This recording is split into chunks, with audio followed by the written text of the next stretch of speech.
tonight's topic is Iraq. And so this is kind of a rough topic because it ends badly. I mean, I think probably that's not a spoiler alert kind of situation. And then me being who I am, I'm gonna run us back and then run us forward so that I make sure you have enough background to sort of fully appreciate this. In effect, Iraq's problems begin when the British discover something really awkward in the 1890s. And it's this. There were 3 oil companies on planet Earth, basically. The United States takes credit for starting the oil industry because we found oil in Oil Creek, Pennsylvania in 1861. It's kind of weird to say you found it in Oil Creek because obviously the creek got named after the oil. But what I mean by that is somebody actually dug a well next to the creek, and sure enough, they tapped an oil field and oil began flowing. And so that became sort of effectively the first oil strike in the United States. But by the 1890s, the oil companies, and there were a lot of them, had basically been gobbled up by 3 corporations. And they were Shell, which was English, Royal Dutch, which was Dutch, and Standard Oil for the United States. The problem that the British had in the 1890s was Shell got bought up by Royal Dutch. And so the English owned 49%, the Dutch owned 51%, which meant that technically the English were still in this picture, they just didn't have controlling interest. And technically the Netherlands was a British ally, and technically the United States was a British ally, but the British Empire didn't want to be reliant on its minor allies for its oil supply. Because in the 1890s, the British decided that oil was the new coal, that the future was oil. And so they decided they had to solve this problem. And what they decided to do, so the way you looked for oil back in the 1890s was you walked looking at the ground, and if you were lucky, you'd step in it, and you'd hear this little squish, and you'd look at the bottom of your shoe, and what you wanted to see was sort of a black substance, and then you celebrated. Think about how weird that is, that's how abundant oil was. You could just walk around hoping to step in it. But obviously that's not the only way you find oil. The other way, and that's why you have to look down, is you would find black shale or black sandstone. Both are porous rocks, and they would suck the oil into them, and then it would turn them black. And that's how you knew, okay, there's probably oil there, and then you knew to dig. So the Earth's huge. To have somebody just sort of walk around looking at their feet, good luck, right? You know, you do it kind of in your area because you're just hoping you're lucky and you're in Texas. But sort of short of that, that's not a very effective means for finding oil. So the British decided to do something really interesting. They decided to scour history books looking for historical references to oil. We would never do that because we're illiterate, but the British, they could read. Right? They were running the greatest empire on earth, and they knew about the ability to read, and so they went for it. And sure enough, they ran into text after text after text talking about ancient oil supplies. Because it turns out, really it's medieval oil supplies. It turns out that in the medieval period, the Arabs were actually going out and getting oil. In fact, it was the Arabs and the Romans who were getting oil. The Arabs had figured out 2 things to do with oil, and one was they would put them in a glass sphere and with a little wick that would go into a hole, and then you'd light the wick, and then you'd throw it in combat, and it was sort of like a hand grenade with napalm in it. And they used it in warfare, and the soldiers that utilized this were naphthayin. They were sort of the first grenade throwers in combat. The other thing that Arabs had figured out to do with it was they would pump it through pipes in medieval cities throughout the Middle East and North Africa. And they would come up into these poles, and then they would light the poles during the night, and you had night lights. They lit up their streets at night 1,000 years ago in the Arab world. And the Brits are reading this, and they're going, holy crap, there's got to be oil somewhere in the Middle East that the Arabs were getting their oil from. The Romans, on the other hand, it was the first time the Arabs put the city of Constantinople under siege. Rome was done. There was nothing the Romans could do to stop Constantinople from falling to the Arabs. And they're being in a panic. And so the emperor, the Roman emperor, put out this contest, and he said, hey, if anybody's out there, can you invent something to save us? I will give you a lot of gold. And there was this Syrian refugee who was living in Constantinople, and he went out and he actually made an invention. He invented the flamethrower. It was oil. They put oil in this thing. They actually heated up oil in a copper ball. They had a tube coming out of it, and that would pressurize the oil. And then they had a nozzle on the end, and they open it up, and they just hold a stick that's on fire in front of it, and you right? And the Roman fleet came out, and the Arabs were like, oh, this is the end of the Roman fleet. We'll wipe them out. And the Arab fleet came out, and they're coming up on each other, and the Arabs have no idea what the Romans had. And the Romans literally lit the Arab fleet on fire, and that's how Rome was saved. The Arabs attacked a few decades later, same repeat thing. The Arab fleet gets set on fire. And then Constantinople will fall to the Ottoman Empire 750 years later. So they literally put off the ultimate collapse of Constantinople by 750 years. That's not bad, right? It's a pretty good run. Oil. The English are like, okay, clearly there's oil somewhere between Constantinople and Persia. We need to find it. So the English decided they needed a base of operations in the area. Now they had already captured Bahrain, Qatar, the Trucial Coast, which today is called the United Arab Emirates. They called it the Trucial Coast as in truce, as in a deal to stop fighting. And the reason they called it that, and they also occupied Oman. The reason they had taken these chunks of land was the people that were living there were doing piracy in the Arabian Sea, and that piracy was interfering with British trade with their colony, India. And so what they did was they went and they occupied this chunk of the Arabian Peninsula. Another group of people in the area, though, wanted to break away from the Ottoman Empire in what is today Kuwait. And so what the British did was they said, we'll help you, we'll support you, we'll make this happen. And the Brits went in, they broke Kuwait out of the Ottoman Empire, and then they turned that now into their base of operations in the year 1900. So Kuwait is separated from the Basra province of the Ottoman Empire in the year 1900. Now that the Brits are in Kuwait, they go to the Persians, and they say, hey, we want to make a deal with you. We think there's a high probability somewhere in Persia there's an oil deposit. Now, the rulers of Persia at the time were a group of opium addicts called the Qajars. Now, I'm not just loosely throwing out opium addicts here. They were like totally high all the time, every chance they got. So the rulers of Persia were a catastrophe, right? And the British said, look, we control the flow of opium in the world. We'll keep it flowing into your dens. You can just be high all the time. That'd be great if you will sign for us a really good concession deal in case we find oil. And the concession deal the Brits got was a 95-5 deal. Normally you get a 50-50 deal, right? Because the oil belongs to Persia. The English found it and they're pulling it out of the ground. You split it 50-50. The British got a 95-5 deal. That's how high the Qajars were. So the British are thrilled. They create the Anglo-Persian Oil Company, and they start sending people into Persia, and they're just doing the walk around, hope I step in something, looking at the ground as they go.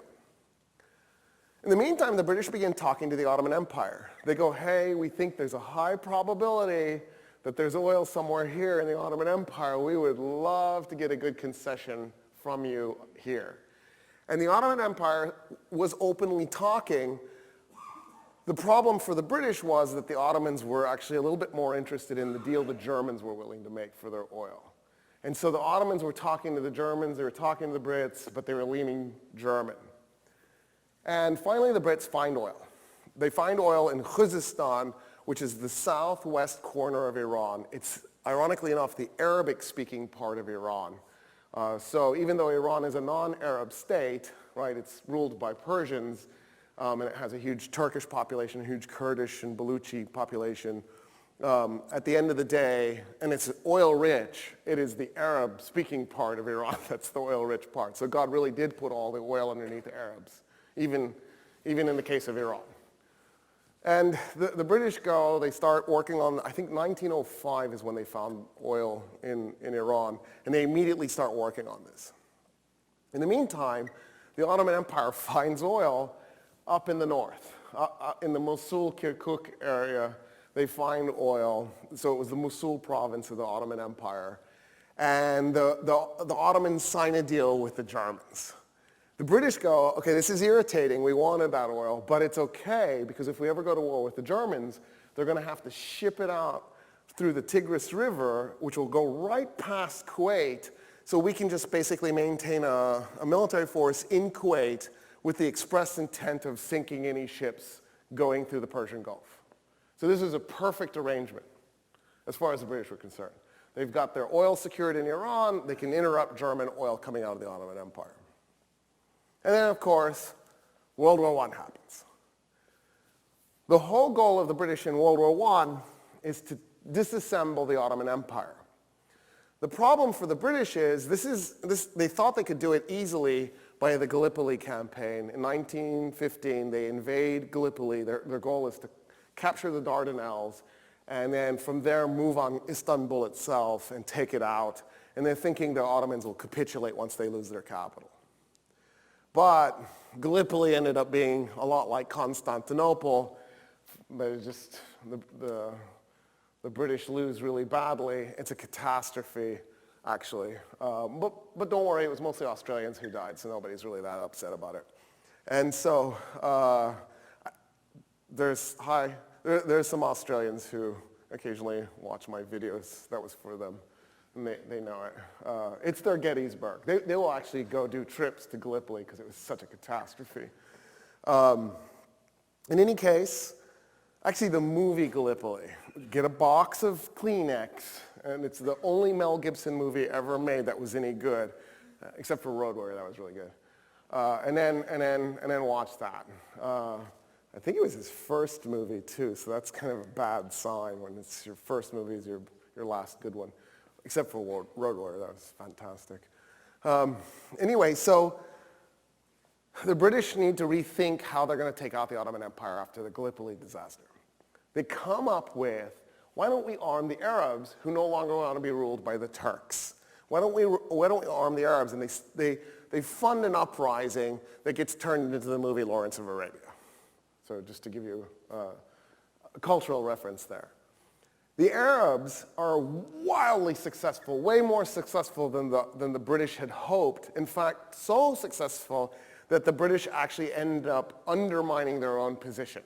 The Arabs beat the British army to Jerusalem and take it, and then they beat the British army to Damascus and they take it too. And what the Arabs end up doing is they end up trying to create a kingdom that goes from Hejaz through Palestine, Syria, and into Iraq, that's independent of the Ottoman Empire, but also, and this is the part the British don't like, independent of the British and French empires as well. Because the British and the French had sat down and drafted Sykes-Picot. And what Sykes-Picot was, it was an agreement to disassemble the Ottoman Empire in a very specific way. As a bonus, they were also going to take the Persian Empire, it wasn't an empire, the state of Persia that erroneously called itself an empire, and also split it as well.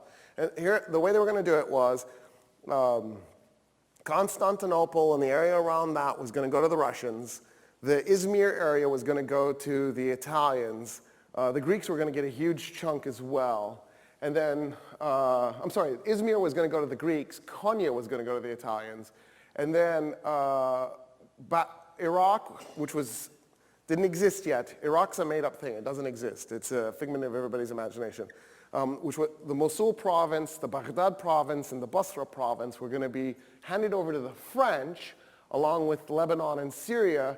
The British were going to get what is today Jordan and Palestine, and the British were going to get southern Persia, and the Russians were going to get northern Persia. But to follow up their plans, the Russians went and had a communist revolution. And they wanted nothing to do with this imperialist move. So when the Russians pulled out, it meant the British couldn't conquer southern Persia, because the only way the British were going to get Persia was if the Russians went into the north.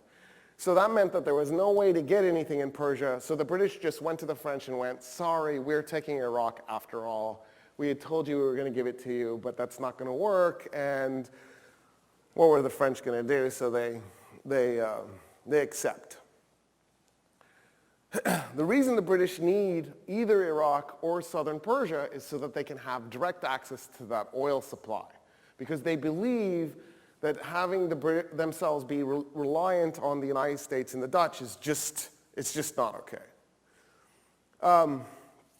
The British end up going into Iraq, but in a roundabout way. They can't just go into it, because now there's this new state.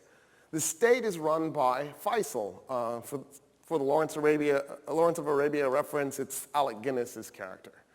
And Faisal basically declares himself a king. They're administering this territory.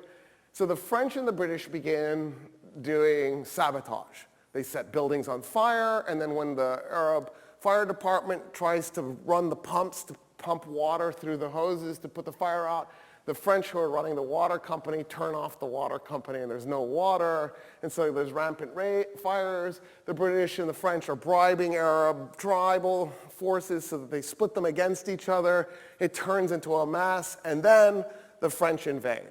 The French come in through Lebanon, and they fight the Battle of Maysalun in 1920, and they defeat the Arabs. They had tanks and biplanes and guns. And the Arabs actually had some guns, but mostly they just had foot soldiers, and it was a bad battle. And afterwards, the French move into Damascus, and Saladin, Saladin, right? But Saladin's his name. Saladin is like a restaurant you do that's sort of salad-oriented, but it does dinners.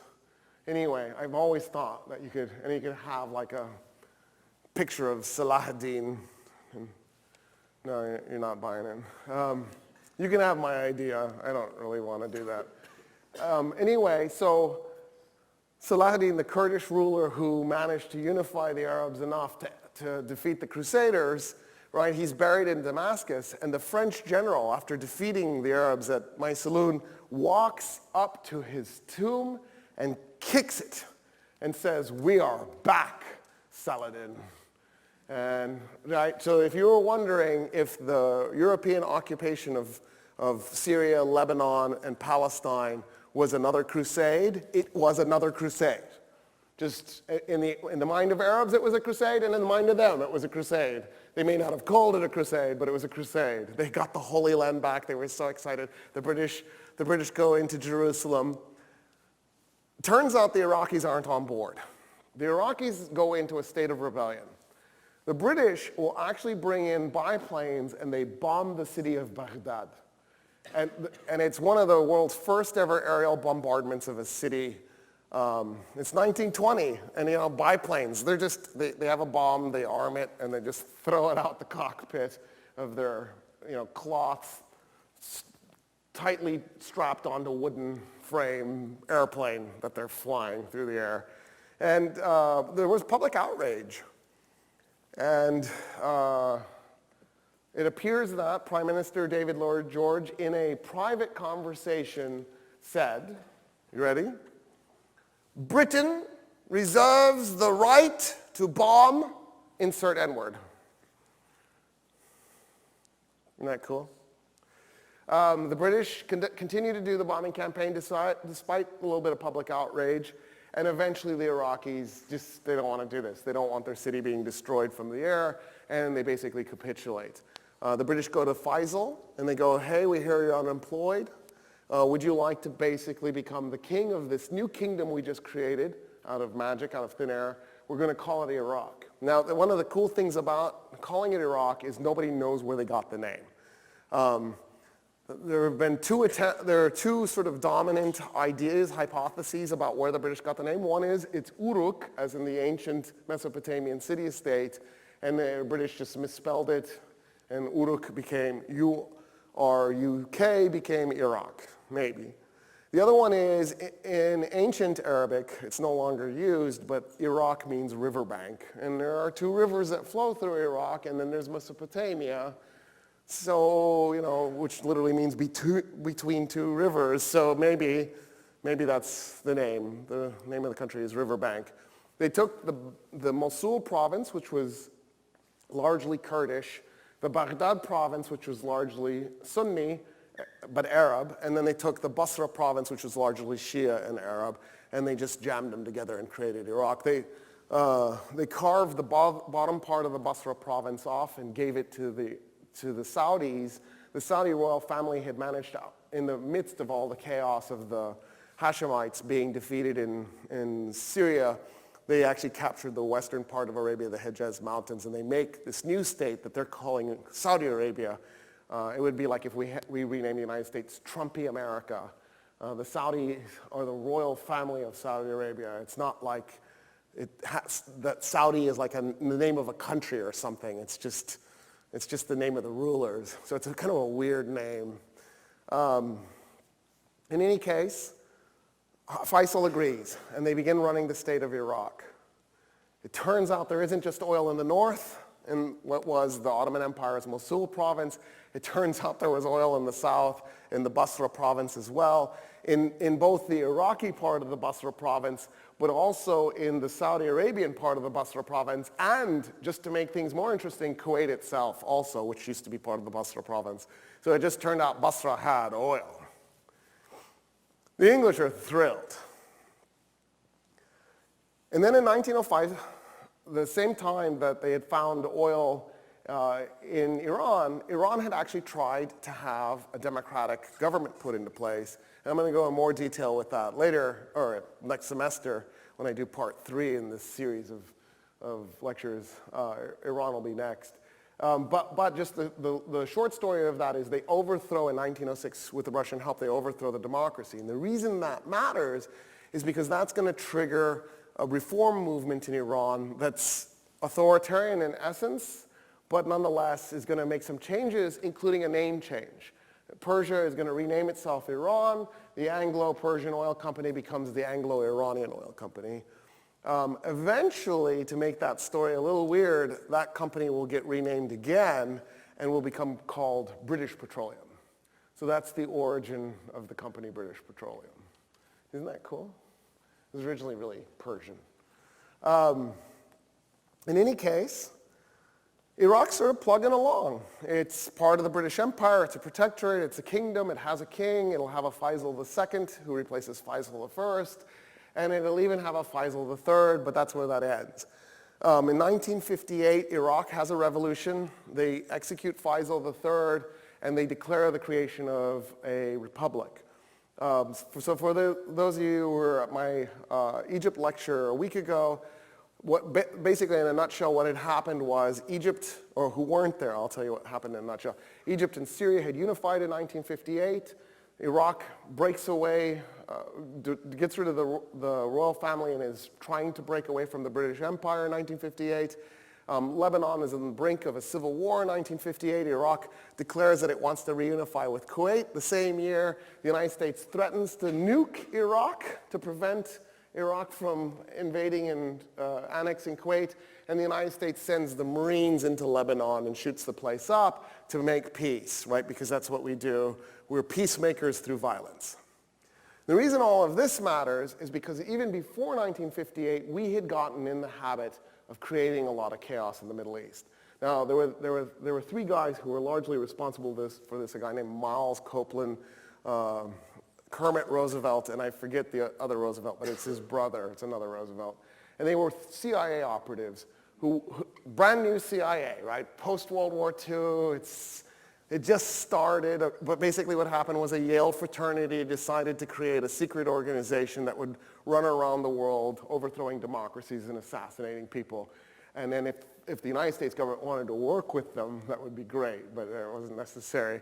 And these 3 guys go to the Middle East. Now, one of the reasons why the 3 men went to the Middle East is they were actually, this is a really weird story, but they were actually Arabophiles. They actually really liked Arab culture. and they kind of wanted to immerse themselves in Arab culture, but they were clearly totally pro-US. So what they did was they sort of glorified Arab culture, and they just sort of wanted the cool parts of it. But in the meantime, they were still totally working for US interests. Their first action is done by Miles Copeland, and what he does is in 1949, he overthrows the fledgling democracy in Syria. It'll destabilize Syria so catastrophically it takes 21 years for Syria to get back on its feet. Interestingly enough, it gets back on its feet because of a tyrant named Hafez al-Assad. When he dies, his son takes over. His son's name is Bashar al-Assad. Bashar al-Assad is the current guy that we hate so much in Syria. So in effect, if you really hate Bashar al-Assad, you have nobody to blame except yourself for setting up Syria for this tyranny after overthrowing their democracy in 1949. In 1953, Kermit Roosevelt, feeling really jealous and left out because he didn't get to overthrow a democracy, he'll be the one who masterminds the overthrow of the Iranian democracy. And the effect of this, of course, is that it creates lots of chaos. So in 1958, one of the things that we're looking at is, well, two of the things we're looking at is, one, how do we prevent Iraq from joining Syria and Egypt, right? As Iraq is breaking away from the British Empire, its immediate stated goal was to merge with Egypt and Syria in the United Arab Republic. We don't want that to happen because there's a possibility that the Arabs will create a large, stable, socialist state that'll have a lot of petroleum wealth, and it'll probably use that petroleum wealth for its own internal development, and it'll probably use that petroleum wealth to make itself into an actual power. We don't want anything to do with that. We want Arabs broken up into as many states as possible so that they can bicker amongst each other and backstab and kill each other, and we can divide and conquer them. And so one of the things that we realized was the weak point in the 1958 Iraqi revolution was the communists. The communists did not want Iraq to join the United Arab Republic. The Soviet Union was obviously funding the communists, so we decided we should do the same, and we began funding the communists, and it worked. We gave them just enough that they managed to get just enough power in parliament that they prevented Iraq from joining Egypt and Syria. And then Qassem is the guy who takes over in 58. The CIA goes in there and cleans it up by assassinating Qassem in 1963. That triggers 13 years of chaos in Iraq, where there's one coup after the other. And it finally settles in the mid-70s when a person on the CIA payroll, Saddam Hussein, who had actually been involved in a government in the 60s, but that got overthrown in a coup, basically gets involved in another government in the 70s. He's not the president initially, but it becomes pretty clear pretty early on that he is super powerful.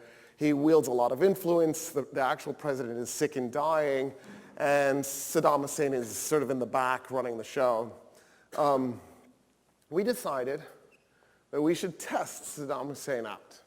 That it wasn't just enough that he was on the CIA payroll. It wasn't just enough that we had worked with him in the past and we had established this nice relationship with him in the 60s. We wanted to really test him. And so what we did was we produced a list of several hundred Iraqis that we didn't like. They were mostly socialists. They were university professors, scientists, just people that in general you don't like, right? The riffraff of the world, the big thinkers. And so we produced the list and we handed it to Saddam Hussein with no instructions. We didn't say anything bad about the guys. We just went, well, I mean, we did. We said we don't like these people. They're in your country. So Saddam Hussein mass arrested the whole lot of them. He did a handful of kangaroo court trials where they were going to be found guilty, but all at the same time. Like there'd be like 100 defendants at a time. And then the judge, bam, guilty. And then he hanged them all live on TV, prime time, all state-owned channels. And we went, yeah, that's our guy. That's artistry. We didn't tell him what to do. He was making it up as he went. You don't like these guys? Done. I got it for you. So, enters a complication. And the complication is the Ayatollah Khomeini. So Khomeini had been in France, but the French didn't really want him anymore, and he goes to Iraq. Iraq, because Saddam Hussein is basically one of our allies in the region, although it's kind of a weird relationship. But that means that we effectively have control of the Ayatollah Khomeini. Now, we had seen how fundamentalist Muslims could be advantageous to us in our foreign policy pursuits. For example, we were funding fundamentalist Muslims in Egypt because we realized that if we funded the Muslim Brotherhood, it destabilized the socialist government that we hated. And so this is a great tactic for us. So the way everybody who is in the intelligence field saw the Ayatollah Khomeini being in Iraq was this was a person you could use if you needed to in Iran. So he's sort of like a reserve emergency tool. And we're going to need him in Iran because Iran, in 1953, we overthrew their democracy. Iran ended up in a quarter century of tyranny. But that tyranny was really strange because it was also very pro-US. So pro-US, people began calling, a nickname for Iran became the Little United States. Another one was the shopping mall of the Middle East. I'm pretty sure this is true, that bleach, the #1 consumer of bleach in the world became Iran. That every woman in Iran had a nose job and her hair was blonde. Like it was a country of blondes. Like they had a higher percentage of blondes than Sweden does. It was incredible. And of course, right, Iranians are pretty much all black hair. So this is like just a lot of bleach consumption. To the point where Gugush, the popular singer, the front cover of her album in the 1970s has her with two handguns, and she's wearing cowboy boots and a skirt and a cowboy hat, right? And this is an Iranian pop musician who's dressed as a cowgirl because that's how far Iran had gone culturally. It was to the point when we actually kept some of our copies of our mints for our money in Iran. Like, what the hell was our money doing? Why would we do that? I'm still trying to figure that out. The only thing I can figure out is that the CIA was using them to mint currency so that they could have currency instantaneously. Because that was our CIA headquarters for all Asia operations. So everything we were doing in China, or Thailand, or the Philippines, or India, or Pakistan, we were doing it out of Tehran, out of our embassy in Tehran. And so we had put all our eggs into Iran. And the Iranians hated us at this point because we had stuck them with 26 years of tyranny. We had overthrown their democracy. They were done with us. They have a revolution, and they want to go the other direction. They want to reject American culture.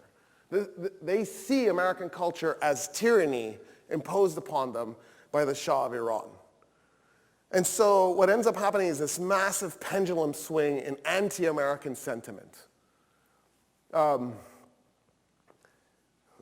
We have a problem, though, that anti-American sentiment can go one of two directions.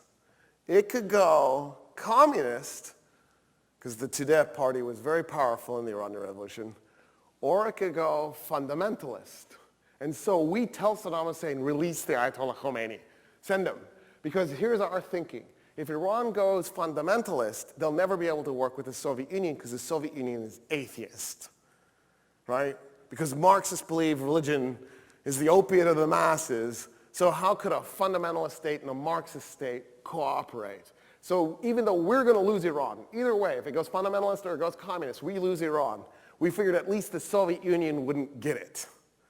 And of course, once the fundamentalists get the upper hand in the revolution, they mass execute the communists. And the communists are like falling over each other to get out of Iran. And it works.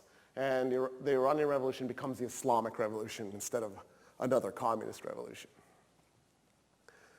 In 1981, the Iranian government decapitates its military. And I mean literally. They purge the generals. They purge the admirals. The Air Force generals just flew out of the country. They escaped. But a bunch of the Army generals get caught, and they just literally decapitate them. And then what Iran does is they say, look, we're all equal. We don't need any more generals and admirals. It's a little irrational. And so the Iranian Navy ends up being commanded by captains. And they actually managed to put up a good fight because they're going to have to, because we talk Iraq, our proxy state, into attacking Iran in 1981. And the reason that Iraq wants to do this is the part of Iran that has the oil is the Arabic-speaking part. So what Iraq is going to do is they're going to claim that they're attacking Iran to liberate their fellow Arabs in Iran, which is going to be a huge boon to Iraq's oil production and will make Iraq psychotically rich if they can pull this off. Now, they should have known they couldn't because Iraq is 1/3 the size of Iran, both in terms of territory and in terms of population. And so, that's a tough fight when you're outnumbered 3-1. But we convinced them that they could do it because the CIA had convinced Saddam Hussein that Iran's military was in total disarray from having been decapitated, and that the Iranians would not be capable of putting together a decent fight. It turns out to be totally wrong. The Iraqi military grabbed Khorramshahr after bombing the city. They were swinging around because they were going to try and grab Abadan. Abadan, at the time, had the world's largest oil refinery. And they wanted to capture it. They're coming around the edge, and the Iranians stopped them. We're only talking a few miles into Iran. We're not talking hundreds of miles in. And the Iraqis thought, okay, our armor can go even further to the east to come around. The infantry won't be able to keep up. So they decided to race their armor without infantry support to try and swing around again, and the Iranians stopped them again. And they never capture Abadan, which is ironic because in Arabic, Abadan means never. And so they're trying to capture the city of Never and never did. But they destroy it. They destroy the oil refinery in Abadan, and they wreck the city. And then Iran and Iraq end up in this 8-year-long nightmare war, which reminds everybody of World War I. It's trench warfare. It's going nowhere. The Iraqis are catastrophically outnumbered. And the Iraqis are wondering how they're going to extract themselves from this. Iraq immediately starts to make gestures to surrender. But they're hoping to get well, let's go back to the old border surrender, not a real surrender.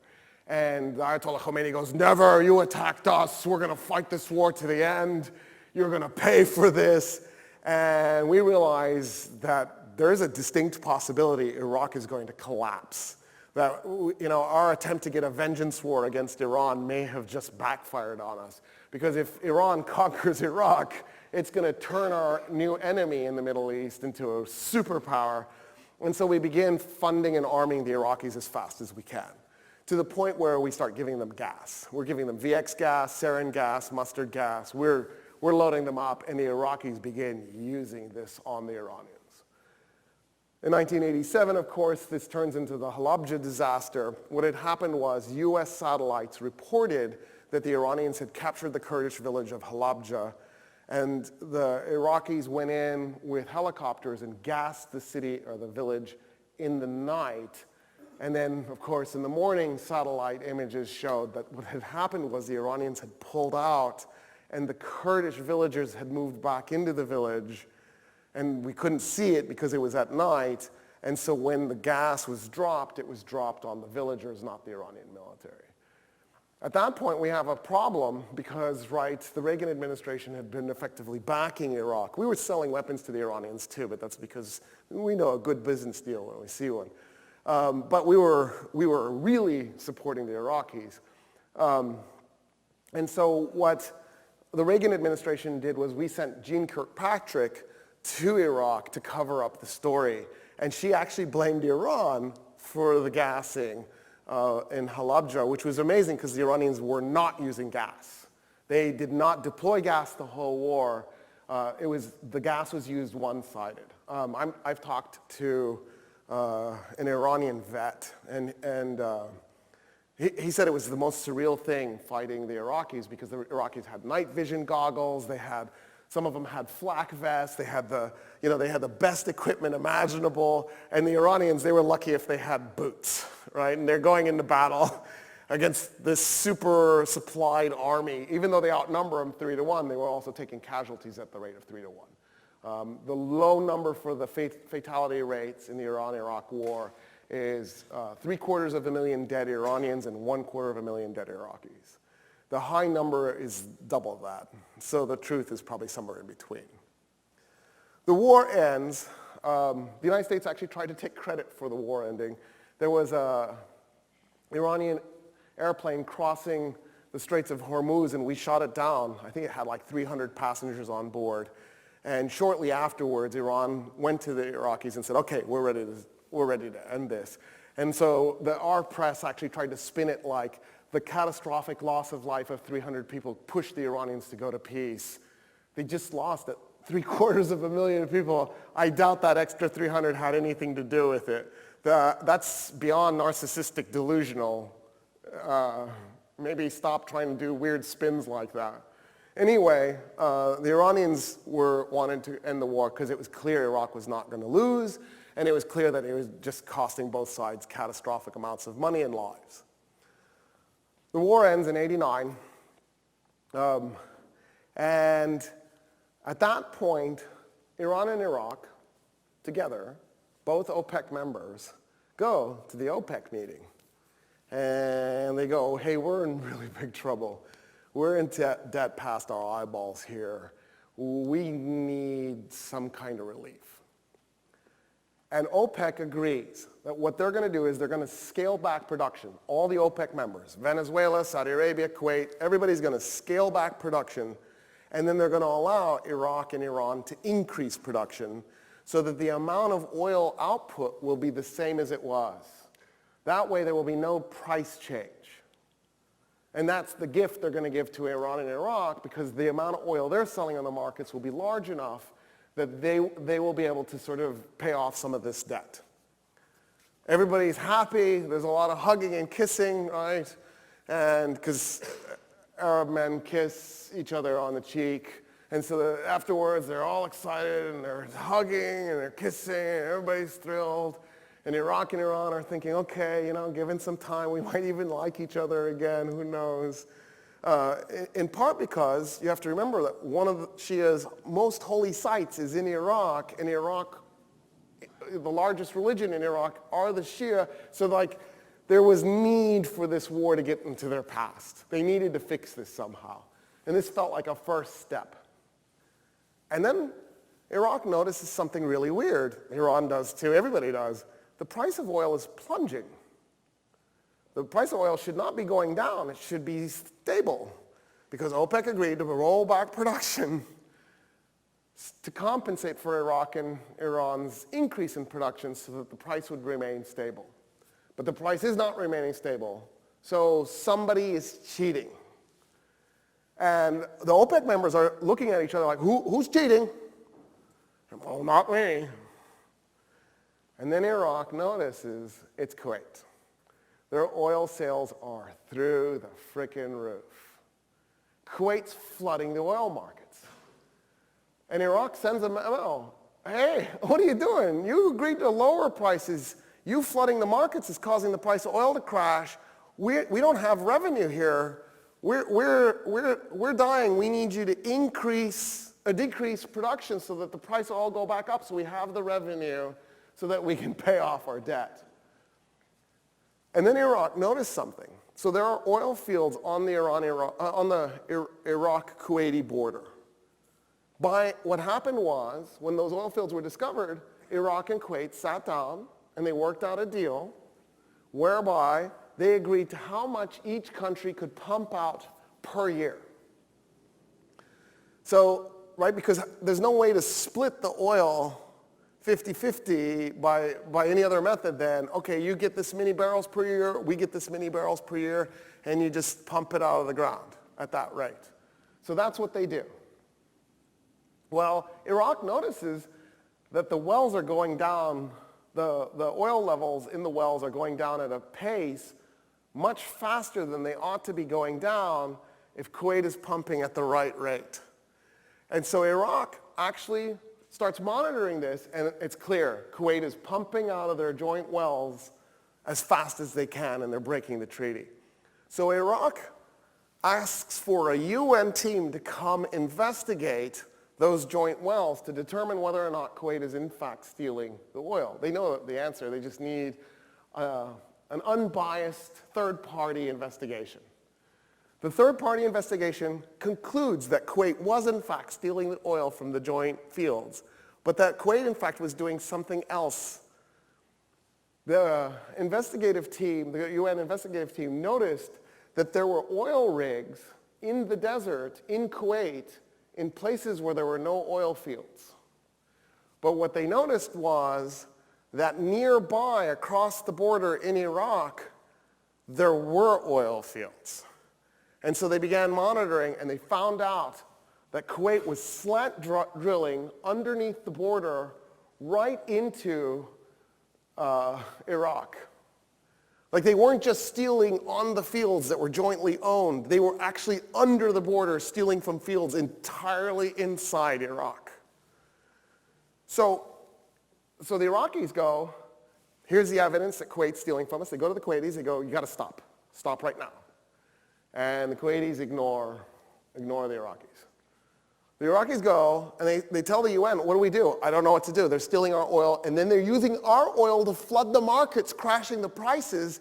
This feels like an act of war, because this is deliberately undermining our ability to recover from the Iran-Iraq war. And they won't respond to us. We keep telling them to stop. They won't respond. And the UN, of course, the General Assembly doesn't have any power, so there's nothing to gain out of that. The only way you get anything done is through the Security Council. So Saddam Hussein asks Ambassador April Glaspie for a meeting, the US ambassador. Ambassador Glaspie shows up, she sits down. There's actually a recording of this. It's really, really grainy. It's terrible quality. And you can hardly tell what's going on, and you can hardly tell what's being said, but there's a transcript of what was said. And in a nutshell, Saddam Hussein says, Kuwait is stealing our oil. The UN confirmed it. Here's the evidence. And Ambassador Glaspie goes, yes, the United States believes Kuwait is in the wrong on this. Saddam Hussein goes, I don't know what to do. They're undermining our economy. We can't get back on our feet. We've tried diplomatic avenues. They're non-responsive.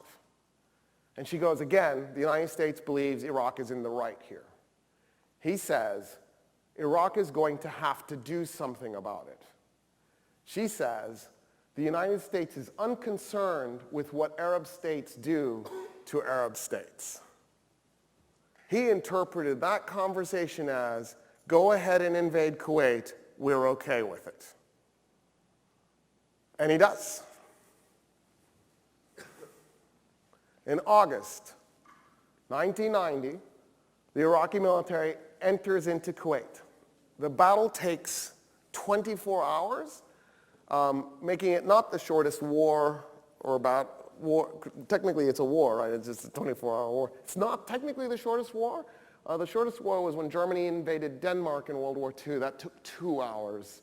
And the casualties were even lower than the Iraqi invasion of Kuwait. One guy died and an armored car was destroyed in the Denmark event. In the case of Kuwait, the reason it took 24 hours and it didn't take 2 was it took that long for the Kuwaiti military to retreat into Saudi Arabia as the Republican Guard systematically moved into Kuwait. Saddam Hussein sent his elite Republican Guard. They were battle-hardened troops who had seen hell on earth fighting in Iran. These guys they were not normal human beings, but they were extremely disciplined. And the reason why you send an extremely disciplined force into a situation like this is because normal troops rape. Normal troops loot. Normal troops break shit. Disciplined soldiers like this elite unit, they will only do that kind of violence if they are told to. They do what they are told. And that's why he sent in the Republican Guard, because he didn't want there to be looting and breaking and raping. He wanted this to be a very clean, simple move. And it was. George Bush Sr. gets up in front of the world, right? He gave permission to do this through April Glaspie. And he says, Iraq invaded Kuwait. I don't see any problem with it at this moment. I'm going to look into it more. Margaret Thatcher calls the president up and goes, let's meet in Aspen. They fly to Aspen, Colorado. They spend 2 days together. They come out of a meeting, and George Bush Sr. gets up in front of the world and he goes, Saddam Hussein's a Hitler. He's a Hitler. And I kept wanting to say, he's not. He's a Hussein. It's a different name. It's a different name. They both start with H. That's where that ends. He's a Hitler. We have to stop him. What did Margaret Thatcher tell George Bush Sr.? Like, what happened in that conversation? She flipped his position on this. And I can't tell you because it was a private conversation, but I can show you the results of what happens. He announces Operation Desert Storm. We are going to move soldiers into Saudi Arabia with the intent of defending Saudi Arabia against an Iraqi invasion. So just for the record, the Iraqi military in 1990, had it wanted to invade Saudi Arabia, would have completely overrun the east coast of Saudi Arabia, where all the oil rigs are, in less than a 2-week span of time. They would have actually been to Oman in that 2 weeks. It would have taken them about 14 days to run down the coast. There was nothing the Saudis could have done to stop them. They wouldn't have even been a really good speed bump. We had the RDF, the Rapid Deployment Force. We wanted the Rapid Deployment Force in the aftermath of the Iranian Revolution. We put it in the BIOT, the British Indian Ocean Territory, Diego Garcia, an island in the middle of the Chagos Islands. The British are actually in a boundary dispute with Mauritius about whether they should own the Chagos or not. It doesn't matter. They do, right? And might makes right. But we lease it from the British. So it's kind of a nice deal for the Brits. They make a little bit of money leasing us this island after the British ethnically cleansed the island of the natives and put them on other islands, and now we can just do whatever we want to there. Now the RDF could have reacted to a US invasion of Saudi Arabia. It just wasn't large enough of a force that it could have stopped an Iraqi invasion of Saudi Arabia. Right? It would have just caused us a bunch of serious casualties. What it could have done is it could have moved into Muscat in Oman and then secured that so that we would have had a port of entry. We would have had a bridgehead without having to do like a Normandy-style invasion. And then by the time Saddam Hussein got there, right, we could have deployed B-52s, we could have brought in our aircraft carriers, and we could have been tearing up his military, and we probably could have prevented with the RDF the capture of Muscat. I'm telling you all of this because if you were Saddam Hussein and you were worried that the United States was going to attack you, that's exactly what you would have done. You would have raced to Muscat. And the reason you would have done this is it would have taken months to dig you out of Saudi Arabia. And because you were sitting on top of the oil fields in Saudi Arabia, you could have used them as leverage. I'll blow this whole thing up if you come after me. And the reason I'm telling you that is because he didn't. He didn't do this. And he could have, even after we declared Operation Desert Shield. We sent in the 82nd Airborne. While we're deploying the 82nd Airborne into Riyadh, he could have gone right down the coast. There would have been nothing we could have done to stop it. In fact, if we had moved the 82nd Airborne into this way, they would have been overrun because they would have just been so severely outnumbered, and it would have been a disaster for us, so we wouldn't have. We would have left them in Riyadh and waited for reinforcements to arrive. In other words, from a military standpoint, there was nothing to defend because if he wanted to act, he would have acted then. He would not have waited patiently and politely for us to slowly, and it was slow. It took us the whole rest of 1990 to deploy our forces into Saudi Arabia. We basically took 5 months to deploy. And he just sat there patiently and let us do it. And then we began Operation Desert Storm, when we began systematically bombing Iraq. We dropped more tonnage of explosives on Iraq in that 5 weeks than were dropped in the entire 8 years of World War II, including the 2 nukes. World War II, you know, the thing that took place in Japan and China and Indonesia and the Philippines and Poland and Germany and France and Italy and Greece and Yugoslavia and Russia and Britain, that big thing. We dropped more tonnage of TNT on Iraq in that 5 weeks than in 8 years in all those countries combined, including the 2 nukes. We blew up their hospitals. We blew up their police stations. We blew up their bridges in a country that's two big rivers running down. It was a mess. We smashed that place to pieces. We blew up their pharmaceutical production facilities. We blew up their baby formula production facilities. We actually were experimenting with bunker busters and launching bunker busters into the ground to take out civilian bunkers, not just military bunkers. And we were killing civilians who were underground in military-grade civilian bunkers that we almost certainly knew were civilian bunkers and not military bunkers. And then we did the ground invasion. The ground invasion did not take long. If I remember correctly, it was 5 days. It was a really short event. We went in, we got to Basra, and then we pulled out. The US forces led the European forces through the desert to Basra and then pulled out. Egypt led the Arab forces into Kuwait. When Iraq had invaded Kuwait, there was a charge that the Iraqi soldiers had actually killed babies. The charge was that the Iraqi Republican Guard had actually gone into hospitals and grabbed babies out of the incubators and bayoneted them, and were walking around the city holding babies on the end of bayonets. That's beyond outrageous, not just because what's the point in that, right? Like, it doesn't even make sense, but it makes sense on an even more ridiculous level. Kuwaitis are Arabs, Iraqis are Arabs. Why would Arabs do this to Arabs? Like, what would be, there isn't even, you can't even go racism, because there's no racism to be had in this moment.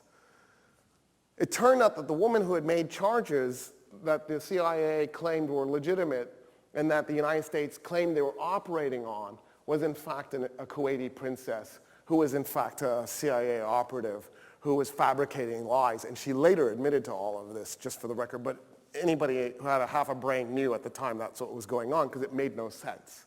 It was just too outrageous. So when the Iraqis invaded Kuwait, there was no damage done to Kuwait. In fact, here's what the Iraqis did when they invaded Kuwait. They declared it the 19th province of Iraq. They told the royal family, you got to get out of here, we don't want anything to do with you. They then told the administrators, you are now the administrators for this new Iraqi province. They told the business leaders, you are now the business leaders in Iraq. You keep doing what you were doing. And they tried to leave Kuwait completely intact. Their goal was to integrate Kuwait into Iraq, not to destroy Kuwait, not to extract vengeance from some weird false wrong. And in fact, one of the weird things that they did was they declared that all Arabs in Kuwait, whether they were Kuwaiti or not Kuwaiti, could, if they wanted, if they were Kuwaiti, they automatically got Iraqi citizenship. But if they were not Kuwaiti, they could apply for Iraqi citizenship. And then but in a streamlined process, so they would get it within just a very short period of time. And then on top of that, they said all non-Arabs living in Kuwait can apply for Iraqi citizenship, which is remarkable because 2/3 of Kuwait's population was non-Kuwaiti, who had no rights. So all of a sudden, in a country of 1.5 million people, where 1 million people don't have any rights, that 1 million people could have rights because they could become Iraqi citizens. On top of that, of course, Iraq is a secular state that actually gave women rights. The Kuwaiti human rights actually went up, not down under Saddam Hussein. They went from a tyranny that was completely patriarchal in orientation. They didn't even have a parliament in Kuwait because the king, with the snap of a finger in 1986, dissolved it because it was annoying to him. By contrast, Iraq did have a parliament. Now, Saddam Hussein was a tyrant for sure, but that parliament did from time to time stand up to him and force him to placate them, at least to some degree, so that they could be the presentation that they were a republic. And the interesting thing about that was the Iraqi parliament was 34% women. The US Congress in 1990 was 2% women. And so one of the things you would hear from time to time, liberals did this. This was fascinating to me. Liberals would go, well, we're going to help improve women's rights. We'll make things better. And it's like, wait, the country with 2% women in its legislative body is going to help the country with 34% women in its legislative body. That's fascinating. By the way, it's 5% today, so job well done. Good job increasing women's representation in Iraqi parliament from 34% to 5%. That was an incredible increase.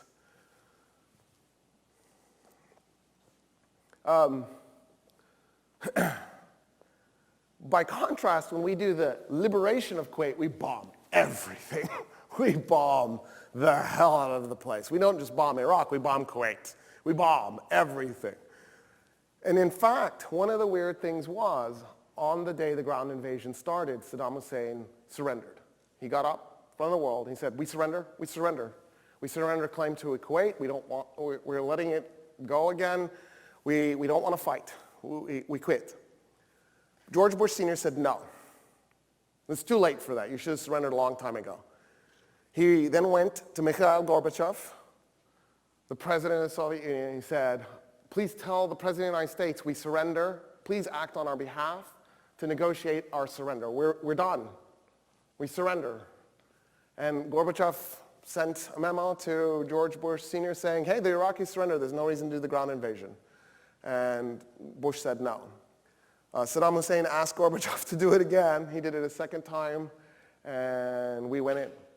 Saddam Hussein ordered all the military personnel in Kuwait to evacuate by any means available. They literally grabbed every truck, bus, car, pickup truck they could, and they took off down the Basra, Kuwait highway, trying to drive away as fast as they could. So what we did was we came in, I believe primarily with A-10s, but I could be wrong about that. We came in with aircraft and we dropped incendiary bombs all up and down that highway, and we burned the retreating army to death. There was burnt corpses everywhere. A photographer decided that he would go and photograph it. So there's plenty of photographic evidence. If you're into really morbid pictures, they're great. In the meantime, Saddam Hussein then went ahead and set the oil fields on fire, and so now there's all this toxin being dumped into the atmosphere as the oil fields go up. And then just to make things more interesting, there was our first time that we went ahead and deployed microwave communication devices in a combat situation live, and we didn't know what having soldiers walk through microwaves was going to do to them, which was fun because we could experiment, live experimentation. It's always the most effective way to find out what happens. And then to make things more interesting, we were worried about anthrax, so we vaccinated our military with anthrax vaccines that had not been tested and were not FDA approved.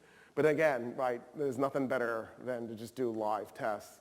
And then, of course, we now know there's 80 to 100,000 vets who have Gulf War syndrome. Gulf War syndrome's symptoms are your immune system is messed up and lots of birth defects. And so it's probably a combination of the petroleum burning in the atmosphere, the microwaves going through, and then possibly that vaccine. And then, as if that wasn't enough, we used depleted uranium shells to take out Iraqi armor. Depleted uranium isn't what it sounds like. It sounds like, oh, it's depleted, it can't be dangerous. It's uranium-235 as opposed to 238. Sorry, it's the other way around. It's uranium-238 as opposed to 235.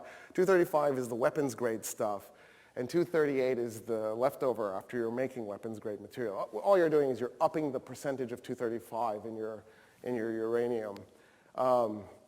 And what we do then is we take the 238, which doesn't have 235 in it, we make shells out of it. It's totally radioactive material. It's just not, it's not good at making bombs. You could upgrade it to plutonium if you wanted to make a nuke, but that would really be your only way to make a nuke out of 238.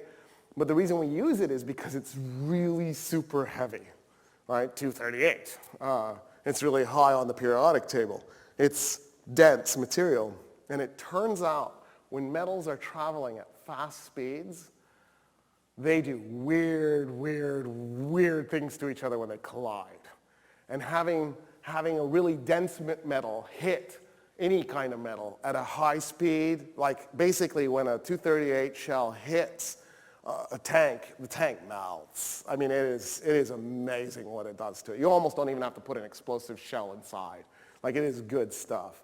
The Department of Defense in the 80s issued a warning saying that we should not use depleted uranium shells on a battlefield where we had soldiers on it. And we totally did in that first war. So that also was probably a contributing factor to Gulf War syndrome. As far as I know, we don't actually have it pinned down what caused this. In any case, we do know that the depleted uranium is going to have an effect, because after we leave Iraq, the rates of cancer, especially in the southern part of Iraq, go through the roof. Médecins Sans Frontières, Doctors Without Borders, ends up in southern Iraq doing volunteer work, and one of the things they keep reporting over and over again is 9-year-old girls with breast cancer. And that was a real problem because we did not allow Iraq to import medicine or food. We cut Iraq off from the rest of the world. What happened was George Bush Sr. got up in front of the world and said, if Iraq gets rid of its weapons of mass destruction, we will allow Iraq to re-enter the community of nations. Of course, everybody knew he meant chemical weapons. I'm a little loath to call chemical weapons weapons of mass destruction, but that's okay. We knew what he meant. What he meant was the sarin gas, the anthrax gas, and the mustard gas that we had given to Iraq. And the reason we knew Iraq had it was not just that they used it, but we had the receipts. We had the seller copy. You know what I mean? Like it was. And so we said, you got to get rid of these. So Saddam Hussein misinterpreted what he was being told. The guy needed to work on his language skills, I think. He misinterpreted what George Bush Sr. apparently meant. He took all of the remaining stockpiles of weapons into the desert in August of 1991, so just after the war was over, and he blew them all up. Just blew them up.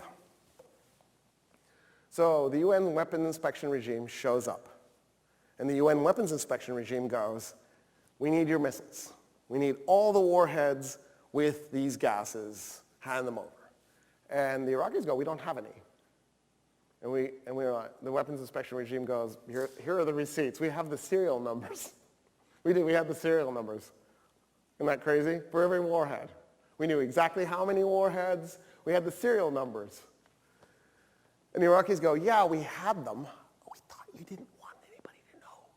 Right? Like, we thought when you said you get rid of them, we could blow them up in the desert. You wanted people to know you gave us these weapons?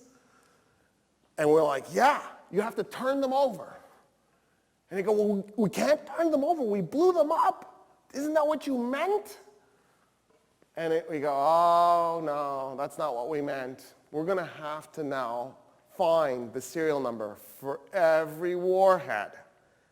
And the Iraqis go, how? Drive us to the desert. Scott Ritter, a colonel, United States Marine Corps, becomes the on-the-ground weapons inspector. But self-identified conservative Republican. He goes out into the desert to where they blew up these warheads. And he had his team. They're in full gear. They've got the suits on, right? And they've got a screen. And they're shoveling and sifting. Shoveling and sifting. They're looking for the bits of serial number. And they're finding them slowly but surely, sifting the desert. And every time they find a serial number, they log it down, scratch that one off. And this goes on from 1992 to 1998. 6 years, Iraq has had its food and its medicine cut off. The population of Iraq is in serious trouble. They're having immune system problems because of all the depleted uranium we dumped all over southern Iraq, because we blew up their formula factories, and so kids don't have formula, because we blew up their pharmacies so they don't have medicine. What starts to happen is public pressure starts to build on the United States and Great Britain, because we're the ones enforcing these brutal sanctions, to ease the sanctions. And so we create the Oil for Food program. We will let Iraq sell to us at under market value oil, and then in return we will let them buy limited quantities of things like acetaminophen, which is great for a headache but terrible for breast cancer. You need something a little bit stronger. We would not let them bring in any radiation because we said they might use it to build a dirty bomb or a nuke. So we can't let them bring in anything in so you can do radiation treatment for cancer. In any case, by 1998, Bill Clinton is in the midst of a problem. So he's gotten embroiled in a little bit of a scandal. So what every good politician should do in the middle of a scandal is distract, right? And so he does two things to distract. One of the things that he does to distract is he fires cruise missiles into Sudan and he blows up a what was it with us in pharmacies, or pharmaceutical factories? Like, and the Sudanese are like, what did you do that for? And then he fires cruise missiles into Afghanistan. Now, the things he targeted in Afghanistan were the CIA training camps where we were working with and training the Mujahideen. The Mujahideen were the Muslim fundamentalists who fought the Soviet Union when the Soviet Union invaded Afghanistan. And some of those guys were the Taliban, and some of those guys were Al-Qaeda, that you guys call Al-Qaeda. And so the irony was, is in 1998, Bill Clinton's dropping Scud missiles, I'm sorry, cruise missiles. Ours are better. The Scuds suck. He's dropping cruise missiles all over Afghanistan. One of them missed. It hit Pakistan. But, you know, nothing's perfect. And then he decides he's gonna ramp it up in Iraq, too, because Iraq is a great place to distract Americans from sex scandals. And so the way he's going to do that is he's going to declare Iraq to be in violation of the no-fly zone. It doesn't matter if they are or not. We had declared that Iraq could not put airplanes in the northern or southern part of Iraq and could not have any kind of radar equipment in the northern or southern part of Iraq. So anytime we flew an airplane over northern or southern Iraq, if the Iraqis locked their radar on us to track us, we would claim that they were in violation of the no-fly zone. And so we claim that they're in violation, and so we declare we're going to bomb Iraq.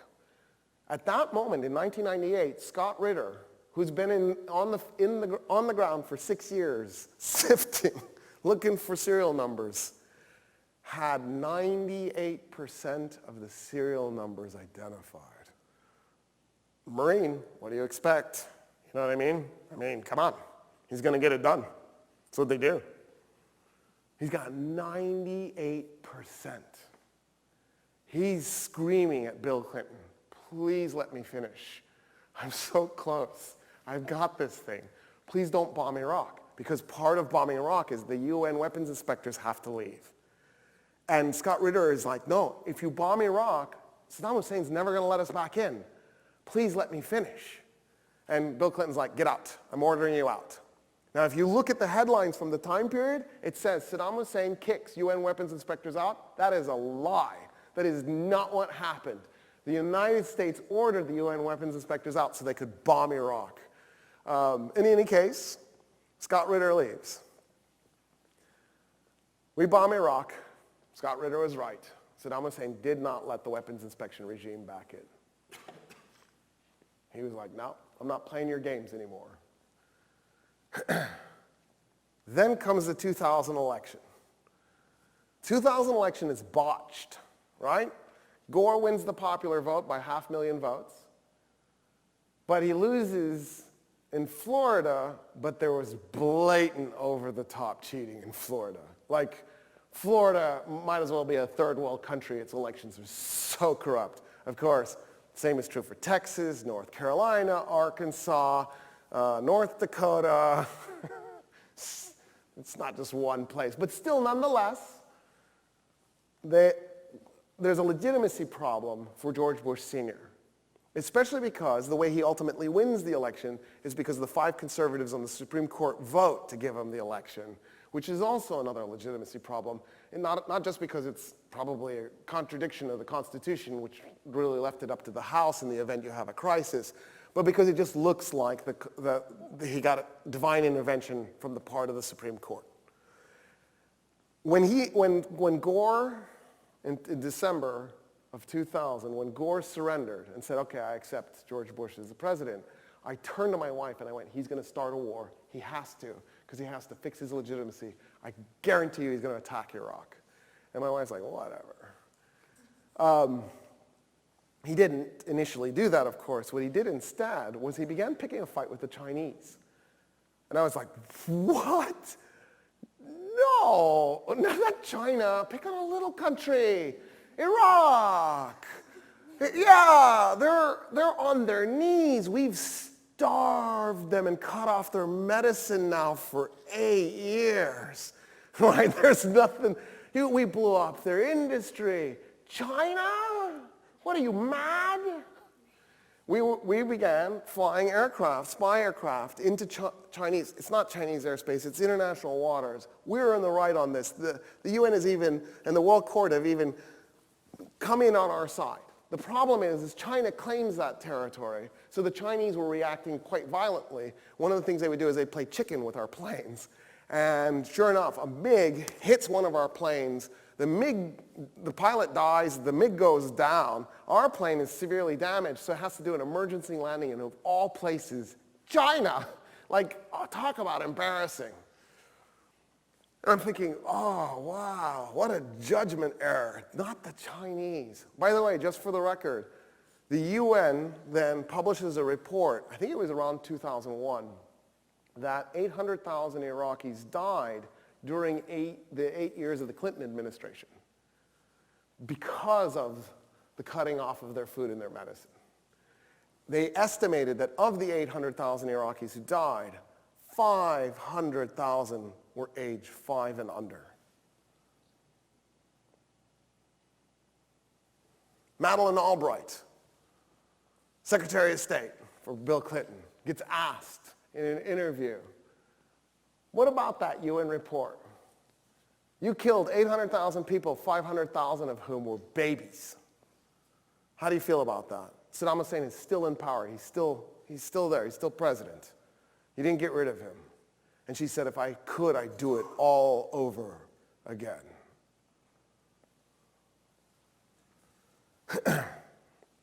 So, 9/11 happens. Manna from heaven, right? This is what fixed Junior's legitimacy problems. He was in the 40s, stumbling along. Everybody was mocking him, making fun of him, mostly because he just couldn't speak. But then 9/11 happens, and his popularity rating surged to 91% overnight, making him the president who had the highest ever popularity rating since we've been keeping track in 1948. By the way, his dad got to 90%, so he beat his dad by a percentage point.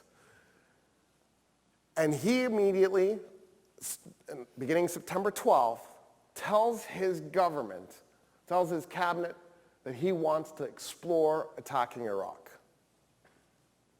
So we're now in the planning stages for a war in Afghanistan because we need to get vengeance, even though not a single one of the hijackers was from Afghanistan. We need to get vengeance. What we did was we took a globe and we spun it, and then George Bush picked 2 Muslim countries at random. Right? Iraq, there wasn't a single hijacker from Iraq. Afghanistan, not a single hijacker from Afghanistan. And we're going to go after both those countries in an act of vengeance for something those 2 countries had nothing to do with. But Afghanistan's going to go first. That's automatic. And one of the weird things is we actually talked to the Iranians to see if we could work together in Afghanistan, and they agreed. They deeply regret that now, of course, because it didn't normalize relations. They were hoping this would be the first step. It would build trust, that they would help us out, and it didn't work. In any case, while we're planning for Afghanistan, the Bush administration is already talking about going to a war with Iraq. 2002, Iraq shocks the world by becoming the first country on earth to trade oil in euros instead of US dollars. This sends us into a tizzy, right? Because think about it. If every time there's an oil transaction, it has to be done in US dollars, which is how oil transactions were done up until then that means that in a way, the United States gets its little protection money for every oil transaction. Because you have to change the Korean currency into US dollars, and then you hand the US dollars over to Kuwait, and then the oil goes to Korea.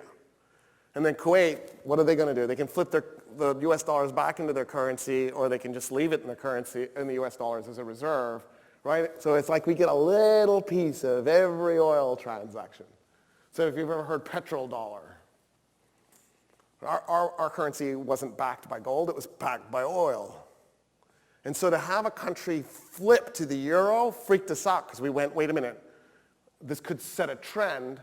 And so now there's more people who are interested in going to war with Iraq, not just George Bush Jr. George Bush Jr. begins a campaign where every time he says Osama bin Laden, they say Saddam Hussein.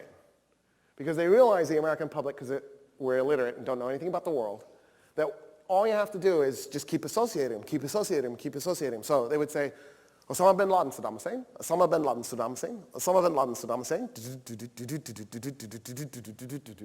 even though they were bitter, fierce enemies who hated each other's guts. In fact, Osama bin Laden had put a $10 million hit on Saddam Hussein. In fact, when Saddam Hussein invaded Kuwait, it was Osama bin Laden who first offered the Saudis his forces to protect them against an Iraqi invasion. And Saudi Arabia rejected al-Qaeda and took the US instead, ironically enough. And so beginning after Labor Day, because you start every campaign after Labor Day of 2002, we went into high gear.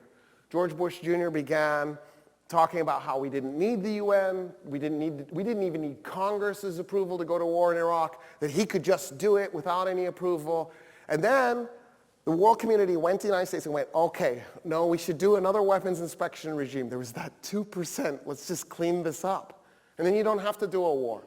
So Hans Blix becomes the UN weapons inspector. In the meantime, Scott Ritter is on a tour around the United States. He writes a book, and he's screaming as loud as he can, there are no weapons of mass destruction in Iraq, because they had a shelf life of 9 years. And the last shipment was done, I think, in '88. So that meant by '97, they were past expiration date. So in '98, when Scott Ritter is kicked out, he's just cleaning up so he can get this job done. He doesn't care about what he's finding anymore. And he knows that it's all blown up. He knows the 2% is almost certainly missing because they just couldn't find the serial numbers because they were burnt and destroyed when they were blown up. And he's running around trying to convince Americans there are no weapons of mass destruction. In the meantime, Dick Cheney's office is leaking to the New York Times, we have categorical evidence there are weapons of mass destruction in Iraq. The New York Times publishes an article, says, front page, leak from Vice President's office indicates that there's categorical evidence there are weapons of mass destruction in Iraq. Next day, Dick Cheney is asked, how do you know there are weapons of mass destruction in Iraq? And he said, I read it in the New York Times yesterday.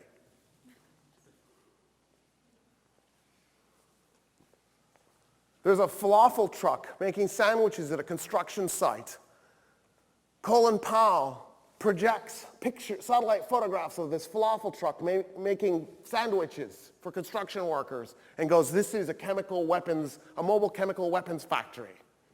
Yeah, by chemical weapons, if you mean farts, then yes. That is exactly right. If you mean like things that kill people, it was a sandwich truck. And Colin Powell has said that was the worst moment of his life. And he actually said he will never run for political office because he feels so much shame about that moment. So if you like Colin Powell and you're like, why doesn't he run? That's why he's done. He's done with politics. It's not his thing. He'd rather do war. It makes more sense to him. In any case, we know there's no weapons of mass destruction because of Scott Ritter. Right? We know there's no weapons of mass destruction. It's a totally fabricated thing at this point. But the American public's like, oh, getting ramped up. We can't wait to do another war with Iraq. And we don't give the second weapons inspection regime any chance whatsoever. And what we do is we actually attack Iraq on the Iranian New Year, because clearly we wanted to stick it to the Iranians too somehow in the process. It's a preemptive strike. Our allies were screaming at us, Belgium, France, Germany, please don't do this. Chancellor Gerhard Schröder of Germany was saying, oh my God, dude, we did this before. It's called Poland, September 1, 1939. You are attacking a country that never attacked you, doesn't have the means to attack you, and has never threatened to attack you. Why? We know there's no weapons of mass destruction. Please, if you do this, it will send the world into chaos. George Bush Jr. cut off ties with Germany. We stopped talking to our best ally. Well, one of our best allies. The Soviet dream throughout the Cold War was to wreck US-German relations. And there was Jr. going, I'm not going to talk to you anymore because I'm a baby. The coalition of the willing is what he put together. He forced countries to join the coalition of the willing. Japan, it's in their constitution, they can't do this. He said, change your constitution. or otherwise consider our relationship ended. The Japanese are like, okay. The Japanese have a nuclear weapons program. And the Japanese just 2 years ago, I think it was 2 years ago, I think it was 2016, might have been 2015, launched the Izumo. The Izumo is a destroyer with a flat surface, large enough you can land airplanes on it. Because it's not a destroyer. And by the way, the Izumo was the name of a Japanese aircraft carrier in World War II. So they're totally hearkening back. We've done it. We have remilitarized Japan. Soon it'll be the empire again. In any case, the coalition of willing goes in. Iceland sent one person. She was a woman, Olympic body weightlifter. She's that woman that can lift cars. Have you ever seen her do it? That's that Icelandic woman? Yeah, that's her. That's who they sent. That was their entire coalition of willing force. One really super strong woman. And we attack. Of course, the attack itself is essentially a catastrophe because there's nothing the Iraqis can do to us. Right? This is just a one-sided slaughter. It's the United States' military might against a country that's literally been starved to death for 12 years at this point. Is it 12? 10 years. 10 years at this point. We go in 2003, and we tear the place up, and we militarily occupy it. We do something extraordinary. So at the end of World War II, we didn't dismantle the German state. We didn't dismantle the Japanese state. We left them intact. What we did in Germany is what we call denazification. So we had the German state intact, we just went and found the Nazis and threw them out. In the case of Iraq, we actually dismantled the Iraqi state completely. We got rid of their police, we got rid of their bureaucracy, we got rid of everything. In fact, one of the weird things that we did when we captured Baghdad, besides shooting live rounds at journalists in the Palestine hotel, was we actually only deployed soldiers to protect the Ministry of Oil. We did not put soldiers to protect any other Iraqi government agency in the city. We put Marines in front of the Ministry of Oil, and we left the museum wide open for looting. We left all the other government agencies wide open for looting. So what we did was we created a failed state situation. Because with no state apparatus, states are very hard to create. They take a long time to create. Because you have to create a culture. You have to create a group of people who are bureaucrats who know how to run this thing. You have to have technocrats. You have to have rules. You have to have policy. You have to have laws. There's this whole apparatus that needs to be in place. So when you go gone, that means you have to start over. It takes decades to start over. Only a person who didn't understand anything about the world would think it was okay to completely erase a state. It makes no sense. Just take the existing state, purge it of the people you don't like, hire new people, and keep the thing going. We don't. We start over. We put Paul Bremer in charge of Iraq. Paul Bremer issues a shoot-to-kill order for the looting that's going on. The Iraqis are looting because they're desperate. 10 years of sanctions have crippled their economy. They've just been bombed again. We called it shock and awe. Shock and awe is the very definition of terror. We named the initial bombing operation in Iraq shock and awe. We named it terrorism. And we inflicted terror. So the fact that the Iraqis were looting should have surprised nobody. What you needed to do was deploy Marines in front of those buildings to prevent it from happening. Instead, he issues a shoot-to-kill order, and the military is like, what are you doing? We can't do this. And they refuse to execute the order. Because this is insane. All it's going to do is make Iraqis mad at that point. And so, fortunately, there were some sound minds somewhere in the government, in this case in the military. Because the military, as a general rule, tends to be really level-headed. It's the civilians you need to be worried about. Because, right, you don't care. You're not actually going to be the one dying. You don't have to deal with the consequences. So that's why I'm in favor of the draft. Everybody, even the women. I guarantee you the number of wars we did would drop dramatically. Universal draft. No college exemption. So even white people have to do it. In any case, we are trying to get the state going again. You can't start a state from scratch in the middle of chaos. But nobody knows what to do, not even the Iraqis. For about a year, in 2004, those unemployed bureaucrats, those unemployed soldiers, those unemployed policemen get together and they create Al-Qaeda in Iraq. They decide to form up into a terror organization that will do a guerrilla war to dig the United States out of Iraq. And they begin systematically setting off IEDs, they begin suicide bombing, full-on battle. And it's a disaster. 2004 gets really bloody, 2005 gets even bloodier. We're starting to think we're going to actually lose in Iraq, which is starting to confuse us. Like, how did we get here? How are we losing in Iraq? In 2006, General Petraeus comes up with a plan which he calls the Sunni Awakening. By awakening, it's because you're going to smell the money, and it'll wake you up. It's like coffee. Money is like coffee. We're going to literally drive around forklifts carrying pallets of $20 bills, and we're going to buy off, with millions of dollars at a shot, we're going to buy off Iraqi warlords and get them to turn against Al-Qaeda in Iraq. It works. The Sunni Awakening is shockingly successful. And it's because of this. The Iraqi warlords, they don't care about anything at this point except their own advancement, right? They're positioning themselves for the post-US. Because George Bush Jr. and the government is admitting, yeah, we're going to eventually pull out of Iraq. As soon as they start admitting that, of course, the warlords are thinking, yeah, and I want to be the guy in charge, at least of my territory. It would be great if I could control that guy's territory and that guy's territory and that guy's territory. How do I position myself? And the one thing that the warlords could all agree to was that when the United States pulled out, they did not want to have an Al-Qaeda in Iraq on the ground. So the way they saw it was, we were paying the money, arming them, equipping them. They were going to wipe out Al-Qaeda in Iraq and then wipe out each other whenever the occasion presented itself, so that when we were gone, they wouldn't have to deal with Al-Qaeda in Iraq. By 2008, Al-Qaeda in Iraq is defeated. They are forced out of Iraq. They went to Syria.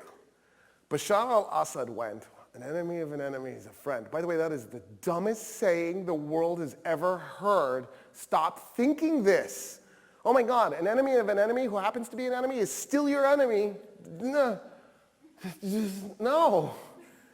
But the guy who came up with this got murdered because of this. Like, the lesson should be, no, that's bad. That's bad. Anyway, Bashar al-Assad thinks, if I hate Al-Qaeda in Iraq, they're horrible human beings, but if I leave them in the eastern edge of Syria and let them operate in Iraq freely whenever they want to, it'll be a thorn in the U.S.'s side, and that helps me. Anyway, the Arab Spring happens, 2011. Syria goes into a civil war because Bashar al-Assad goes in way too heavy-handed on the protesters. He's actually shooting children, and the protesters go, screw this. If you're going to shoot at us, we're going to shoot back. And the next thing you know, it's a civil war. It doesn't take long for about half of Syria to more than half to no longer be within the grasp of the state. The state loses more than half of Syria. And in that moment, Al-Qaeda in Iraq, which is physically in Syria, goes, oh my God, this is our chance. They renamed themselves Dawlat al-Islamiyya fi Iraq wal-Sham, the Islamic State in Iraq and the Levant, ISIL, or if you want, Daesh. But ISIL, I don't know how you get ISIS out of that. It's ISIL. That's an S that's not an S at the end, that's an L. Isis was an ancient Egyptian goddess of like happiness and stuff. ISIL, on the other hand, is a terrorist organization in Syria and Iraq. They end up capturing a huge chunk of Syria, including the only part of Syria that has oil except for the Kurdish part. So the Kurds have some oil and they have some oil. The Syrian state loses its oil supply. It's a disaster for the Syrian state, and it's collapsing. It looks like Bashar al-Assad's days are numbered. Army generals are switching over to the rebel side. The problem is there's a bunch of different rebels, including another Al-Qaeda organization, Al-Nusra Front. Shamhat al-Nusra. What those guys hate Al-Qaeda in Iraq, the guys that became Daesh or ISIL, so much that they actually managed to get Al-Qaeda to throw ISIL out. And the reason they throw ISIL out successfully is because ISIL was so brutal that the Al-Qaeda guys were like, oh, we don't want to be associated with you, and they throw them out. So brutal that, just to give you an idea how horrible this was, remember, you're probably too young, and it's probably okay that you don't remember this if you don't. ISIL was beheading people they were capturing. Don't look at the YouTube videos. It will damage you. No, I'm being serious. Don't look at the YouTube videos if you can find them. I'm hoping all of them have been removed. Well, why give them this, right? Just don't look at this stuff. But they were posting these YouTube videos, and they were capturing Americans, and they would just cut their heads off on YouTube. Well, at one point, al-Nusra Front, Shamhat al-Nusra, actually contacted Al-Qaeda and went, can you guys stop cutting people's heads off? This is freaking us out, right? So it's Al-Qaeda talking to ISIL, going, stop, you're too insane, you're too inhumane. And they basically bought one of the Americans. They said, we will give you money if you will turn him over to us. They paid like $1 million or something ridiculous like that. Our enemies, our sworn enemies, because they thought this was so horrific they couldn't bear it anymore. They bought this guy from them. They then raised a white flag and approached the Syrian state, Bashar al-Assad's forces, and they go, hey, we've got this American, we want to hand him over to you. And so Syria has him. They take him to the Golan Heights, the Israeli-occupied Syria, and they raise a white flag, and they go, we've got this American, and the American walks into Israel, and then that's how he gets back to the United States. ISIL was so bad, Al-Qaeda was actually intervening on our behalf to try and mitigate some of the brutality they were inflicting. And then, to everybody's shock and dismay, in 2014, 700 ISIL warriors in Syria, in pickup trucks and private cars, drive into Iraq. There are about 60,000 Iraqi soldiers in northern Iraq. Those Iraqi soldiers were the new soldiers that we had trained and equipped. Right? They're the guys who, after we got rid of their military, that's the replacement military. Our shining new Iraqi military for the state we created in our own image. By the way, the UN had already rated Iraq as the most corrupt country on earth. I did say it was in our own image. Those 700 men overran those 60,000 Iraqi soldiers like they were a speed bump. Those Iraqi soldiers couldn't tear their uniforms off fast enough. They were throwing all their equipment on the ground. They were leaving armored personnel carriers behind. They were leaving tanks behind, helicopters behind. The ISIL guys are just like walking around in a daze going, wow, this is all ours. They swept within weeks half of northern Iraq. They captured it. The Iraqi state was on the verge of collapse. Finally, Barack Obama interceded by doing an air campaign. We began bombing the hell out of northern Iraq to try to prevent ISIL from overrunning the Kurds. It looked like they were on the verge of overrunning the Kurds and Iraq. They actually at one point surrounded all of Baghdad. It was completely cut off from the rest of Iraq. 700 guys. It was insane. That's how catastrophically we destroyed the Iraqi state. That 700 guys conquered half of it in a matter of weeks. In any case, we have systematically, with the help of the French and the British and the Iranians and the Russians, and even to a strange and weird degree, the Turks, pushed back ISIL and pushed back most of the other terror organizations that we don't like. To the point where now the only thing left in terms of Syria that's controlled by ISIL is the Idlib province. And then in Iraq, it's essentially clear. It's not quite 100% clear, but it's essentially clear.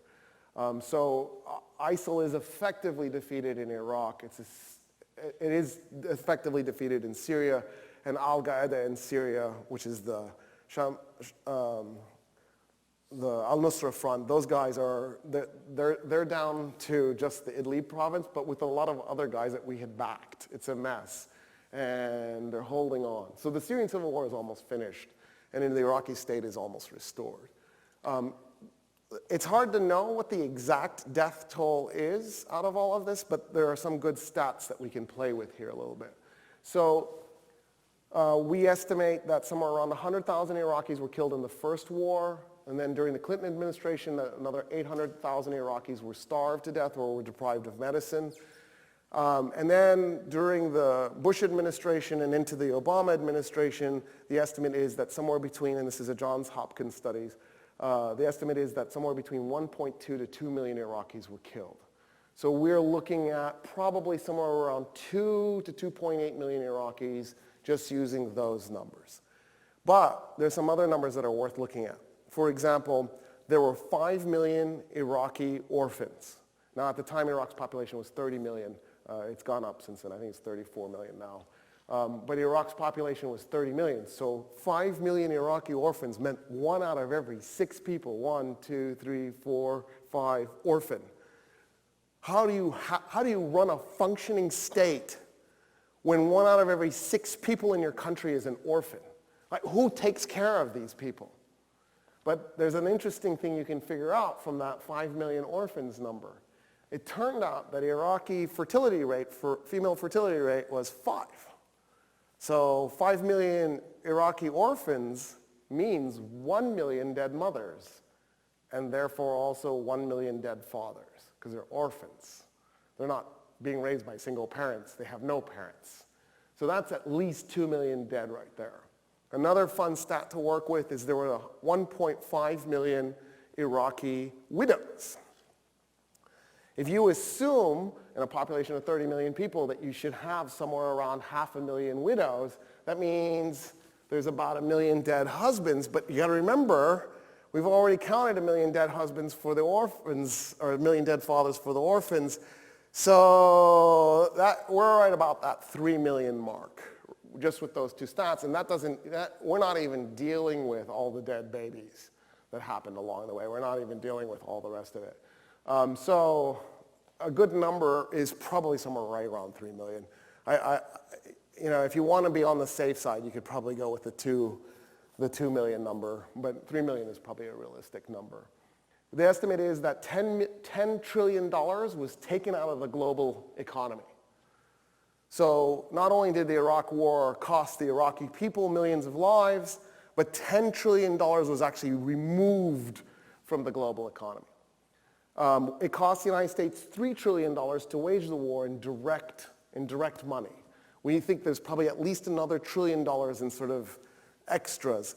For one thing, we have all these vets that we're going to mistreat, right? That we're not going to quite treat well enough so that we can get, for example, the suicide rate down. For the first time in U.S. history, vets have a higher suicide rate than civilians. And the country doesn't seem to give a shit, right? This is something that we should be totally working on, and we're not dedicated to fixing. And this doesn't take into consideration the cost of the Afghan war, which is still ongoing. So we're looking at, since we're about a quarter of the global economy, we're probably about 2.5 trillion of the lost economic money, and then another $3 trillion in direct money cost to the federal government, plus another $1 trillion in indirect costs. So this is an expensive war. The nice thing about the 3 trillion number is it gives you a value for human life. It cost us about $1 million per Iraqi killed. So we really wanted to kill him. We were willing to spend a lot of money doing it. So I guess that's nice. You know what I mean? Like, you're worth $1 million to me, dead, and I'm willing to spend it. As if that's not enough, at one point, 50% of the Iraqi population, so about 15 million people were displaced from their homes. Most of that population was, of course, displaced internally. So, they moved from one part of Iraq to another part of Iraq. But on top of that, millions of Iraqis also fled the country. Millions went into Turkey, Jordan, Syria, Lebanon, and then millions also poured into Europe. So that when the Syrian civil war happened, there was already a huge Iraqi refugee population in Europe. So then on top of that, more Syrians start coming in by the millions as well. Interestingly enough, some of those millions of Syrians who were going into Europe were actually Iraqis. They were actually Iraqi refugees in Syria who were now refugees again because now they were fleeing the Syrian civil war and going to Europe. So one of the other consequences of this war was we destabilized everything from Spain to Pakistan and everything from Nigeria to Sweden. So we completely destabilized all of Europe, the Middle East, and Northern Africa, and even parts of sub-Saharan Africa in the process of doing this war. So this war wasn't just like some little side excursion. It had really long-lasting effects that are sort of getting us today. I want to leave some time for, I've thought of a couple more stats, but I think I've gotten the gist of what I want to get through to you. There's only 3 minutes left, but I always try to do some questions, and I don't want to torment you by making you stay really long to do more questions, so go ahead and throw some at me. I know it's a lot to do. I told you bring a box of Kleenex.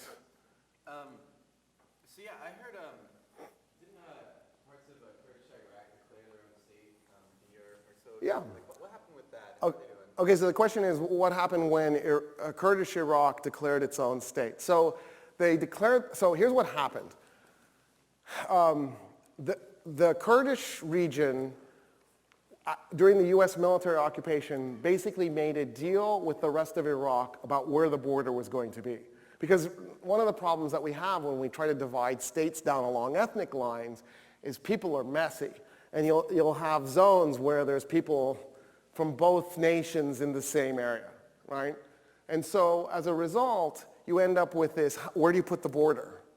You know, this neighborhood is 40% this and 60% that, but then the neighborhood over here is 60% that. And so you could end up with this really crazy, insane border, but that's not easy to administer, so then you try to straighten the line out a little bit. Anyway, they came up with a deal. When ISIL invaded Iraq and the Iraqi state dissolved, the ISIL actually attacked the Kurds and was conquering huge chunks of Kurdistan. So the Kurds counterattacked with help of US air support. And then the Iraqis eventually counterattacked with the help of Iranians and then US air support. And as they were pushing, the Kurds actually managed to gobble up a bunch of territory they did not own prior to ISIL's attack. The Kurds announced they were keeping it. They announced they didn't care if what they captured was Arab or Kurdish. They were keeping everything they captured, and they literally doubled their size. And right, everybody's looking at this like, ooh, oops. Then they declare their independence, and Iraq went, no, done, you screwed up. And Iraq immediately turned around and attacked Kurdistan. So the irony of all of this, of course, is Kurdistan has been our ally this whole time, but then Iraq is the state we created, and then, you know, like, which side do we take? And we decided to stay out of it, and the Iraqis actually reconquered all of the chunks of territory outside of the original deal and pushed Kurdistan back to its zone, and then made the Kurds say that they're not independent. So it totally backfired and failed. The real goal of Kurdistan, of course, is to eventually take the Syrian piece and put it together and create a state, and then maybe down the road get the Iranian piece and the Turkish piece. I'm having a hard time envisioning getting the Turkish piece. The Iranian piece is not likely either, but it's certainly more likely than the Turkish piece.